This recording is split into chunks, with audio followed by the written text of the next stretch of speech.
I met Deacon Dr. Patrick Lappert for the first time about a year and a half ago, I think, and it was shortly after he had been ordained a permanent deacon. And he was helping me here at a retreat that we have for men who are Clergy members or who would like to be on the Palm Sunday weekend that the sisters are very gracious to host every year. And I was immediately impressed by the spiritual quality of the man. It was not surprising me to learn that what I found attractive and compelling in the spiritual realm was complemented by his professional acumen.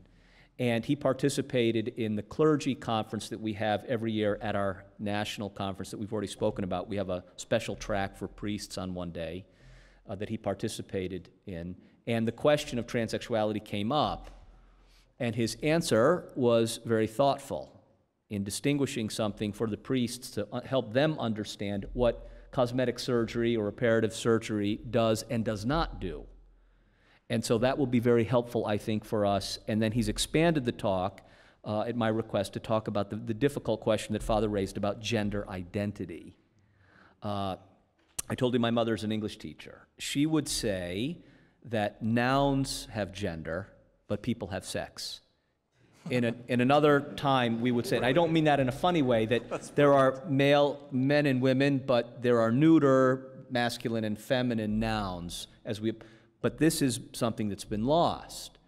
And it comes about, I think, in the 19th century with some literature, with some writing, that starts to make a shift in the way that we understand the human person. Formally, the lexicons of the world included words to describe an action, the same-sex behavior, sodomy, or something related to that. So the language of the Latin language, the vocabulary of the Latin language, the vocabulary of the Greeks, the vocabulary of sacred scripture, the vocabulary of St. Thomas does not have a noun that describes a stable, fixed person who is the homosexual. That doesn't come about until the middle of the 19th century. So in the 1960s, when that part of the culture that we would call the gay lobby, and I don't mean to be unkind to them, but just as a placeholder to describe what I want to say, when they were looking for a way to make an influence on culture, they very prudently, maybe, they very thoughtfully decided that the way to be able to shift the thinking was to move away from action or behavior and talk about identity. And so they've been very effective. Because now we understand this question in terms of the homosexual person, or the gay person, or the lesbian. And we no longer think first in terms of the action or the behavior. So now we do have the problem that Father referred to a little while ago. How many different human identities are there? Now, I'm going to say something controversial. Now you're supposed to laugh at that, okay? As though we haven't been doing that all day. The twofold expression of human nature, according to the story of creation, and according to a thoughtful, reflective, natural reasoning, the twofold expression of human nature is male and female, not homosexual and heterosexual.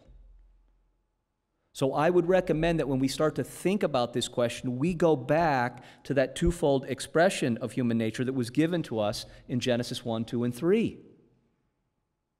Because we have probably inadvertently taken on the categories of there are homosexual people and there are heterosexual people. And that is something that will influence us in the wrong way in terms of pastoral care. This is a long lead up to what's going to be, I'm sure, a very fine talk. I hope I haven't said anything that is contrary to what you're going to say. But there is something that's underneath all of this that was given to us by the sacred writer that's fully in harmony with a philosophical anthropology that does not know divine revelation, because it would be clear that the twofold expression of humanity, male and female. That's the controversial bit. I'm going to be quiet now. Dr. Patrick Lappert is going to give us a great talk.